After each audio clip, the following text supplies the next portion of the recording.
Story time! Taong 2016, merong isang binatang negosyante. Makalipas ang 2 taon sa kanyang pagnenegosyo, hindi pa rin siya umaasenso at halos wala pa rin nangyayari. Hindi na nga siya kumikita, nabaon pa siya sa utang na umabot ng 100,000 pesos sa edad na 20 anyos nang dahil sa mga pagkakamali sa kanyang negosyo. Iniwan rin ng kanyang nanay sa kanya yung bahay na tinitirhan nila dahil nagdesisyon yung kanyang nanay kasama ng kanyang bunsong kapatid na pumunta ng Amerika para alagaan yung kanyang stepfather na hindi nila alam ay meron na palang malalang sakit. Ngayon, problemado itong binatang negosyante na ito kasi hindi niya alam kung saan niya kukunin yung pambayad niya sa mga bills buwan-buwan. Mismo ng pagkain niya, hindi niya alam kung saan niya kukunin. Dumating siya sa punto na ang laman ng kanilang lumang ref ay pagkain na lang ng aso. Nasabi na lang niya sa sarili niya na buti pa yung aso, may pagkain, samantalang siya wala. Kahit papano, nandyan yung girlfriend niya na araw-araw siyang dinadalhan ng pagkain. Yung pagkain na dinadala sa kanya ng girlfriend niya ay itinatakas lang pala para lang mapakain siya. Makalipas ang ilang buwan, unti-unti nang nakakabangon itong binatang negosyante na ito. Pero sa kasamaang palad, isang araw, nabalitaan niya na namatay na yung kanyang stepfather. Sobrang sakit nun sa kanya dahil sinabi niya sa sarili niya na balang araw, magiging proud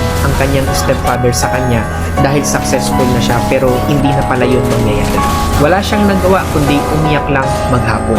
Makalipas ang ilang buwan, yung lola naman niya ang pumanaw na lugmok na siya at hindi niya na talaga alam kung ano yung gagawin niya. Araw-araw siyang umiiyak dahil pakiramdam niya pinaparusahan siya ng mundo. Minsan napapaisip na rin siya kung para sa kanya ba talaga ang pag-asenso, pero na-realize niya na kung susuko na lang siya, lahat ng pinaghirapan niya ay mawawalan ng silbi. Kaya ang ginawa niya, nagpatuloy lang siya. Isang araw, nagsulat siya dun sa kanyang journal ng lahat ng pinagdadaanan niyang hirap. Sobrang haba nung isinulat niya na yun. Naisip niyang isulat sa kanyang journal o sa kanyang notebook yung hirap na pinagdadaanan niya dahil ang nasa isip niya, pag naging successful na siya at nalampasan na niya lahat ng mga problema na pinagdadaanan niya, ay magiging inspirasyon yung kwento niya. At yung notebook na pinagsulatan niya ng lahat ng hirap na pinagdadaanan niya noon ay ang notebook na ito. Dahil yung binata na yon ay ako. Kung pakiramdam mo ay sobrang down na down ka na, kung pakiramdam mo ay sagad ka na sa ilalim, dapat kang matuwa. Ibig sabihin, wala ka nang ibababa. Sagad ka na eh. So, ibig sabihin, isa na lang yung pwede mong madaanan at yun ay